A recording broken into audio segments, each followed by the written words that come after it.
Hello everyone, I am professor Shailendra Chaudhary, welcoming you all in finance foundation.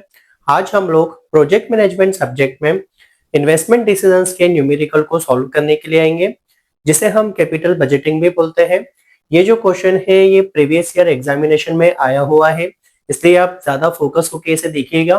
कोशिश ये कीजिएगा कि मेरे साथ साथ आप कॉपी पर लिखते जाए, इससे जो आपकी प्रैक्टिस है वो और बेहतर होती जाएगी। So without wasting any time सीधे हम लोग यहाँ पे क्वेश्चन पे आते हैं।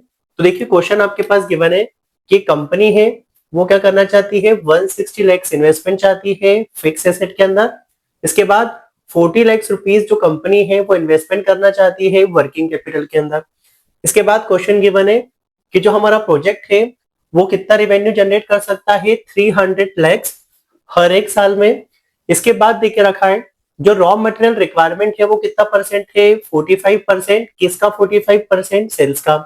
इसके बाद जो वेजेस गिवन है वो कितना गिवन है, 10%। और ये जो 10% है ये भी किसका बोला हुआ है, सेल्स का बोला हुआ है। इसके बाद देके रखा है कि जो फिक्स कॉस्ट है वो कितनी देके रखी है, आपके पास 50 लाख देके रखी है हर ईयर की। इसके बाद जो रेट ऑफ डेप्रिसिएशन है वो कितना गिवन है, 25%। जो मेथड है वो क्या है, WDV। इसका मतलब है ये जो मेथड है ये क्या है, रिटर्न डाउन वैल्यू मेथड। इसके बाद जो टैक्स रेट है वो कितना गिवन है, 30% का। अब हमसे आगे क्वेश्चन में बोला है कि जो प्रोजेक्ट है इसकी जो सैल्वेज वैल्यू है वो कितनी रहेगी, 45 लाख की। और जो बैड डेट है वो कितना देके रखा है, 10 लाख रुपीस का। अब हमें क्या करना है, तो प्रोजेक्ट कैश इनफ्लोज बनाने हैं, जिसमें हमें जो लाइफ ऑफ प्रोजेक्ट है वो कितने देके रखी है, 5 इयर्स के। तो देखिए ये क्वेश्चन है, ये बहुत आसान सा क्वेश्चन है, बस इसमें आपको बहुत सारी चीजें देके रखी है।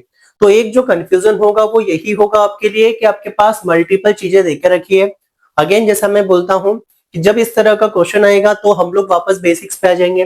तो देखिए जब हम लोग कॉस्ट वॉल्यूम प्रॉफिट एनालिसिस करते हैं तो वहां पे भी हम लोग स्टेटमेंट प्रिपेयर करते हैं, जिसको हम लोग आसान शब्दों में इनकम स्टेटमेंट भी बोल सकते हैं। तो हम वो स्टेटमेंट बनाने के लिए जाएंगे। तो सबसे जो पहले आता है वो आपके पास क्या आ जाएगा, सेल्स। तो सबसे पहले आपके पास क्या आता है, सेल्स। सेल्स में से आप किसको माइनस कर देते हैं, वेरिएबल कॉस्ट को। तब जो आपको वैल्यू मिलती है वो किसकी मिलती है, कंट्रीब्यूशन की। फिर कंट्रीब्यूशन में से आप किसको माइनस करते हैं, फिक्स कॉस्ट को। तब आपके पास क्या आ जाता है, प्रॉफिट आ जाता है। अब ये प्रॉफिट में से हम इनडायरेक्ट एक्सपेंसेस को माइनस कर देते हैं, वो इंटरेस्ट हो सकता है, डेप्रिसिएशन हो सकता है, टैक्स हो सकता है। तो डेप्रिसिएशन माइनस कर देते हैं, टैक्स माइनस कर देते हैं, इंटरेस्ट माइनस कर देते हैं। तो आपके पास यहाँ पे क्या आ जाता है, नेट प्रॉफिट, या इसको हम लोग क्या बोल देते हैं, प्रॉफिट आफ्टर टैक्स बोल देते हैं। आई होप यहाँ तक आप लोगों को क्लियर होगा। तो ये क्या आ गया, प्रॉफिट आफ्टर टैक्स। इसी को हम दूसरे शब्दों में क्या बोलते हैं, नेट प्रॉफिट। तो इसे ही हम लोग क्या बोलते हैं, नेट प्रॉफिट। आप अपनी रिक्वायरमेंट के हिसाब से शीट में थोड़ा बहुत चेंज कर सकते हैं, इसमें कोई दिक्कत नहीं है, बट जो फ्लो रहेगा वो सेम रहेगा। अब देखिए यहाँ पे जो है कैच है वो ये है कि यहाँ पे जो मेथड देके रखी है वो कौन सी मेथड गिवन है, रिटर्न डाउन वैल्यू मेथड। इसका ये मतलब है कि हर साल आपका डेप्रिसिएशन का अमाउंट चेंज होने वाला है, क्योंकि हर साल आपके डेप्रिसिएशन का अमाउंट चेंज होगा। इसलिए आपको क्या करना होगा, 5 साल के लिए अलग अलग स्टेटमेंट को क्या करना होगा, तैयार करना होगा। आई होप यहां तक आप लोगों को क्लियर है। तो देखिए अब मैं उसका फॉर्मेट तैयार कर देता हूं आप लोगों को। तो सबसे जो पहले आ जाएगा वो आपके पास क्या आ जाएगा, पर्टिकुलर। तो यहाँ पे जो स्टार्टिंग हो जाएगी वो क्या हो जाएगी, आपके पास पर्टिकुलर। और यहाँ पे आपके पास क्या आ जाएंगे, ईयर्स आ जाएंगे। कितने ईयर्स देके रखे हैं आपके पास, 5 ईयर्स देके रखे। तो यहाँ पे क्या हो गया, फर्स्ट ईयर। तो यहाँ पे आपने लिखा फर्स्ट ईयर। इसके बाद आपके पास यहाँ पे आ जाएगा सेकेंड ईयर। तो यहाँ पे आपने बनाया सेकेंड ईयर। इसके बाद यहाँ पे आप क्या बना देंगे, थर्ड ईयर। यहाँ पे क्या हो जाएगा आपका, फोर्थ ईयर। और इसी के साथ क्या हो जाएगा, फिफ्थ ईयर। तो ये हुआ आपने ये आपने लिखा यहाँ पे थर्ड ईयर, ये हुआ यहाँ पे फोर्थ ईयर। और यहाँ पे अब आप क्या लिख लेंगे, फिफ्थ ईयर लिख लेंगे। आई होप यहां तक आप लोगों को क्लियर होगा। तो यहां से अब हम इसे ज्वाइन कर देते हैं, तो आपकी टेबल तैयार हो गई जिसमें आप कैलकुलेशंस के लिए जाएंगे। तो देखिए सबसे जो पहली स्टार्ट होगी वो कहां से होगी, आपके पास सेल्स से स्टार्ट होगी। तो यहाँ पे हुआ सेल्स, और सेल्स को आप दूसरे शब्दों में क्या बोल देते हैं, रिवेन्यू बोल देते हैं। तो यहाँ पे हम लोग इसे क्या बोल देंगे, सेल्स बोल सकते हैं या रिवेन्यू बोल सकते हैं। आई होप यहाँ तक आप लोगों को क्लियर होगा। तो देखिए क्योंकि ये जो सेल्स है ये पांचों ईयर का सेम है, तो यहाँ पे भी हो जाएगा 300, यहाँ पे भी हो जाएगा 300, यहाँ पे भी हो जाएगा 300, यहाँ पे भी 300 और यहाँ पे भी 300। आई होप यहाँ तक आप लोगों को क्लियर है। तो सबसे पहले जो हम शुरुआत करेंगे वो कहाँ से करेंगे, सेल्स से। तो यहाँ पे हमने सेल्स लिख लिया। अब इसमें से आपको किसको माइनस करना है, वेरिएबल कॉस्ट को। तो यहाँ पे आपके पास क्या आ जाएगा, वेरिएबल कॉस्ट। तो यहाँ पे आपने लिखा वेरिएबल कॉस्ट। अब देखिए क्वेश्चन में दो तरह की कॉस्ट है जो किस पे डिपेंड करती है, सेल्स पे। इसका मतलब है आपके पास दो यहाँ पे वेरिएबल कॉस्ट गिवन है। जो सबसे पहली वेरिएबल कॉस्ट है वो किसके लिए हो जाएगी, आपके पास रॉ मटेरियल के लिए। तो यहाँ पे रॉ मटेरियल के लिए लिखी सबसे पहले हमने। अब देखिए जो रॉ मटेरियल की जो कॉस्ट है वो कैसे कैलकुलेट होगी। तो देखिए इधर रॉ मटेरियल की जो कॉस्ट है वो क्या बोला है, सेल्स का 45% है। तो सेल्स आपके पास कितना है, 300। तो 300 का जब आप 45% करेंगे तो कितना हो जाएगा, 135। तो ये यहाँ पे क्या हो जाएगा, रॉ मटेरियल। क्योंकि ये सभी में कॉमन है तो यहाँ पे भी क्या हो जाएगा, 135। यहाँ पे भी क्या हो जाएगा, 135। यहाँ पे भी क्या हो जाएगा, 135। और यहाँ पे भी आपके पास क्या हो जाएगा, 135। आई होप यहाँ तक आप लोगों को क्लियर है। अब देखिए दूसरी जो वेरिएबल कॉस्ट है वो किसकी गिवन है, वेजेस की। तो यहाँ पे जो सेकेंड वाला हो जाएगा वो क्या हो जाएगा, वेजेस। और आसान करने के लिए यहाँ पे लिख दीजिएगा @45% ऑफ किसका, सेल्स का। तो 45% सेल्स का निकल गया। अब जो वेजेस है वो क्या देके रखा है, 10% ऑफ सेल्स। तो वेजेस लिखा है यहाँ पे @10% ऑफ सेल्स। तो सेल्स का ये 10% है तो यहाँ पे ये लिख लिया। अब 300 का 10% कितना हो जाएगा, 30। यहाँ पे भी होगा 30, यहाँ पे भी होगा 30 और यहाँ पे भी होगा 30। आई होप यहाँ तक आप लोगों को क्लियर है। तो यहाँ पे जब आपने रॉ मटेरियल और वेजेस को सेल्स में से माइनस किया तब आपके पास जो वैल्यू आती है वो वैल्यू किसकी आ जाएगी, कॉन्ट्रीब्यूशन की। तो यहाँ पे जो आपके पास वैल्यू आ जाएगी वो किसकी आ जाएगी, कंट्रीब्यूशन की। तो यहाँ पे आप लिखेंगे कंट्रीब्यूशन। देखिए यहाँ पे हमने लिखा है कंट्रीब्यूशन। तो यहाँ पे सब्ट्रैक्शन किया 300 में से 135, देन हम 30 का सब्ट्रैक्शन करेंगे तो यहाँ पे आपके पास क्या बचेगा, 135। क्योंकि डेटा पांचों ईयर के लिए यहाँ तक सेम है तो यहाँ पे भी क्या होगा, 135 और यहाँ पे भी क्या हो जाएगा, 135। आई होप यहाँ तक आप लोगों को क्लियर होगा। अब देखिए अब आपने कंट्रीब्यूशन निकाल दिया। कंट्रीब्यूशन के बाद हम लोग किसको माइनस कर देंगे, फिक्स कॉस्ट को। तो यहाँ पे आपके पास क्या जाएगा, फिक्स्ड कॉस्ट। और फिक्स्ड कॉस्ट हर एक साल के लिए सेम रहेगी। तो फिक्स कॉस्ट आपके पास कितना गिवन है, 50 लाख गिवन है। तो यहाँ पे भी क्या हो जाएगा, 50 हो जाएगा। यहाँ पे भी 50, यहाँ पे भी 50, यहाँ पे भी 50 और यहाँ पे भी 50। तो यहाँ पे हम लोग कंट्रीब्यूशन में से फिक्स कॉस्ट को माइनस कर देंगे। तो देखिए ये सारे जो एक्सपेंस है ये किस नेचर के हैं, डायरेक्ट नेचर के हैं। तो जो आपके पास प्रॉफिट आता है इसे हम लोग क्या बोलते हैं, ग्रॉस प्रॉफिट। क्योंकि यहाँ पे आपने क्या किया है, सारे डायरेक्ट एक्सपेंसेस को क्या कर लिया है, माइनस कर लिया है। इसलिए यहाँ पे जो आपके पास वैल्यू आएगी वो किसकी आएगी, ग्रॉस प्रॉफिट के। तो 135 में से 50 का सब्ट्रैक्शन किया तो ग्रॉस प्रॉफिट कितना हुआ, 85। यहाँ पर भी 85, यहाँ पर भी 85 और यहाँ पर भी 85। आई होप यहाँ तक आप लोगों को क्लियर होगा। अब देखिए शीट में सबसे पहले हम लोग किसको पे करते हैं, डेप्रिसिएशन को। मतलब जितने इनडायरेक्ट एक्सपेंसेस है उसे माइनस करेंगे। तो यहाँ पे जो आप सब्ट्रैक्शन करेंगे वो किसका करेंगे, डेप्रिसिएशन का। तो यहाँ पे आपने लिखा डेप्रिसिएशन। आई होप यहाँ तक आप लोगों को क्लियर है। तो देखिए जैसा कि आप जानते हैं जो डेप्रिसिएशन लगता है वो हमेशा किन एसेट पे लगेगा, फिक्स एसेट पे लगेगा। क्वेश्चन में हमें गिवन है कि जो फिक्स एसेट है वो कितने के हैं, 160 लाख के हैं। डेप्रिसिएशन के कैलकुलेशन में एक और इंपॉर्टेंट पार्ट होता है कि जो भी डेप्रिसिएशन का कैलकुलेशन होगा वो किस पे होगा, फिक्स कॉस्ट पे। मतलब हम 160 प्लस 40 दैट इज 200 लाख पे डेप्रिसिएशन न लगा के हम किस पे लगाएंगे, 160 लाख पे। क्योंकि ये जो 160 लाख था ये किसका इन्वेस्टमेंट था, फिक्स एसेट में। तो देखिए अब सॉल्व करने पे आए तो यहाँ पे आपने क्या लिखा, फर्स्ट ईयर। और फर्स्ट ईयर के लिए जो एसेट की कॉस्ट थी वो कितनी थी, 160। आई होप यहाँ तक क्लियर होगा। अब इसमें क्या करेंगे आप, फर्स्ट ईयर के डेप्रिसिएशन को क्या कर देंगे, माइनस कर देंगे। अब फर्स्ट ईयर का डेप्रिसिएशन पहले कैलकुलेट करेंगे तो कितना देके रखा था, 25% का। तो 160 जो टोटल आपके पास वैल्यू थी फिक्स एसेट की, उसका जब आप 25% करेंगे तो कितना आ जाएगा आपके पास 40 lakhs का। जब यहाँ पे सब्ट्रैक्शन किया तो जो आपके पास फिक्स एसेट की वैल्यू बची वो कितनी बची 120 lakhs। और जो 120 lakhs आपके पास हुआ है ये क्या हो गया है सेकेंड ईयर का आपके पास क्या हो गया है ओपनिंग एसेट का बैलेंस हो गया। तो फर्स्ट ईयर के लिए जो डेप्रिसिएशन का अमाउंट आ गया वो कितना आ गया 40 आ गया। अब सेकेंड ईयर के लिए डेप्रिसिएशन कैलकुलेट करेंगे तो डेप्रिसिएशन जब आप कैलकुलेट करेंगे तो किस पे करेंगे 120 lakhs पे। तो यहाँ पे क्या होगा 120 और 120 का जब आप 25% निकालेंगे तो कितना हो जाएगा आपके पास 30। तो यहाँ पे कितना बचेगा आपके पास 90 lakhs। और थर्ड ईयर के लिए जो एसेट की वैल्यू आ गई है वो कितनी आ गई है 90 lakhs। तो सेकेंड ईयर का जो डेप्रिसिएशन था वो कितना था आपके पास 30 lakhs।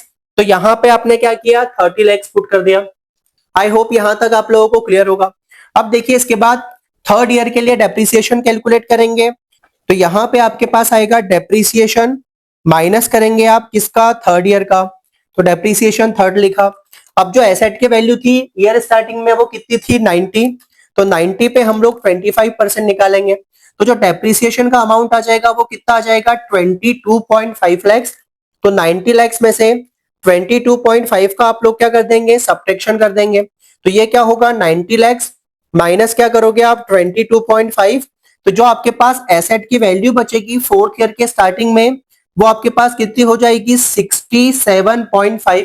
और थर्ड ईयर के लिए आप डेप्रिसिएशन लिखेंगे जो कितना हो जाएगा 22.5। आई होप यहां तक आप लोगों को क्लियर होगा।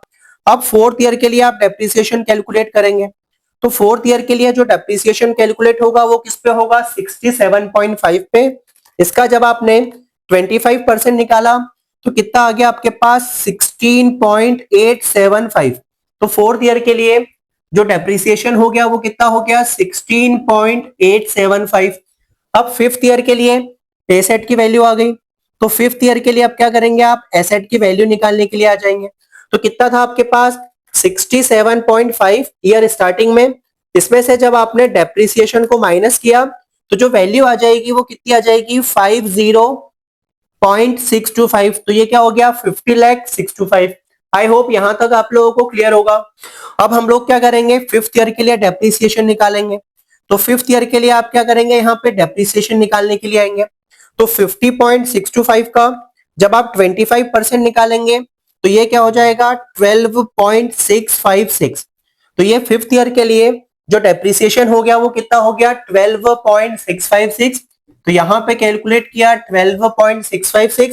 सब्ट्रैक्शन की वैसे जरूरत नहीं है बट हम ईयर एंड की भी वैल्यू लिख लेंगे। तो ये क्या हो जाएगा 50,625।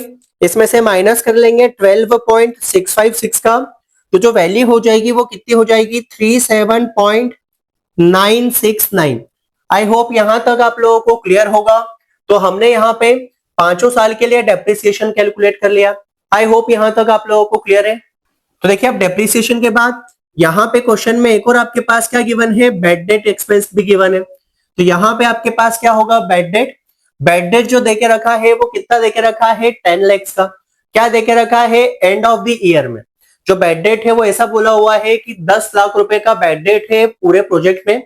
तो आप क्या करेंगे ये जो टोटल अमाउंट है बैड डेट का इसको इक्वल अमाउंट में क्या कर देंगे डिवाइड कर देंगे।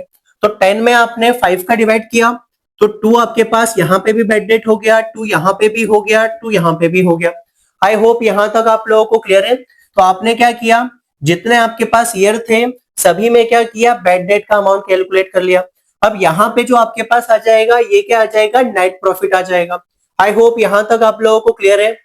अब देखिए यहाँ पे हम लोग क्या करेंगे अमाउंट निकालने के लिए आ जाएंगे। तो ये जो आपके पास अब अमाउंट आएगा ये क्या आ जाएगा प्रॉफिट बिफोर टैक्स। तो यहाँ पे जो कैलकुलेट होगा ये क्या होगा प्रॉफिट बिफोर टैक्स। तो 85 में से हम लोग क्या करेंगे 42 का सब्ट्रैक्शन करेंगे। तो यहाँ पे कितना हुआ प्रॉफिट बिफोर टैक्स 43। यहाँ पे 85 में से 32 का सब्ट्रैक्शन किया तो यहाँ पे कितना बचेगा आपके पास 53 का।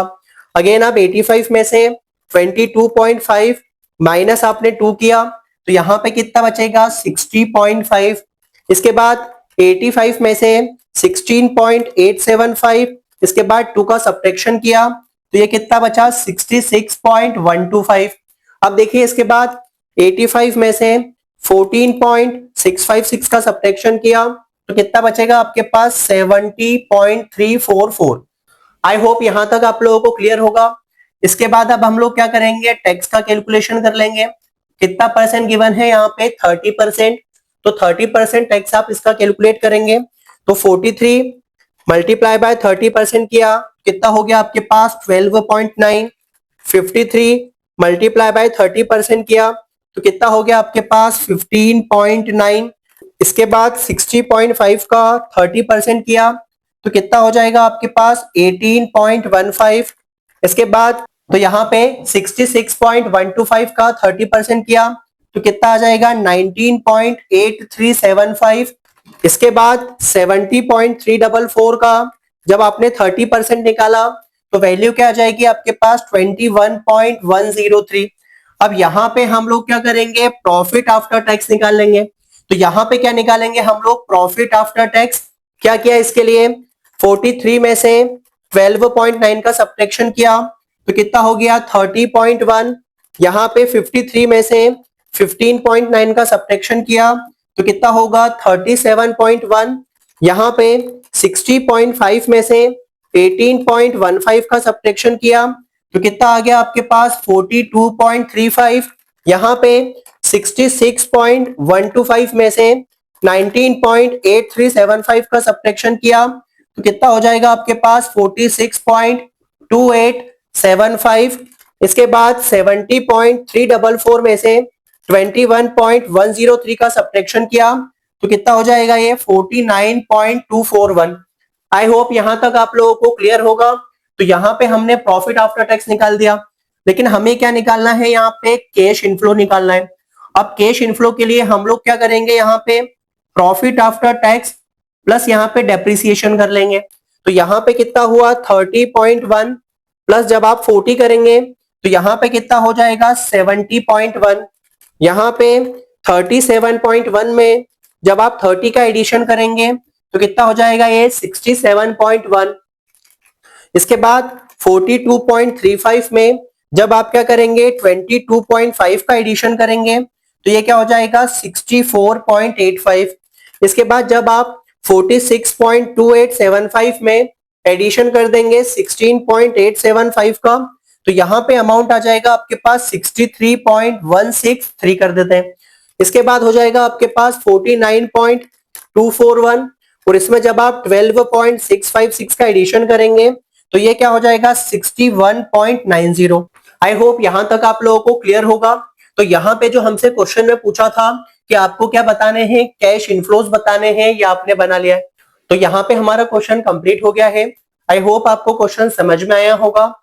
अगर वीडियो अच्छा लगे तो लाइक करें, शेयर करें, सब्सक्राइब करें, जिससे आपके पास फर्दर वीडियोस का नोटिफिकेशन आ जाए। Thank you so much for watching.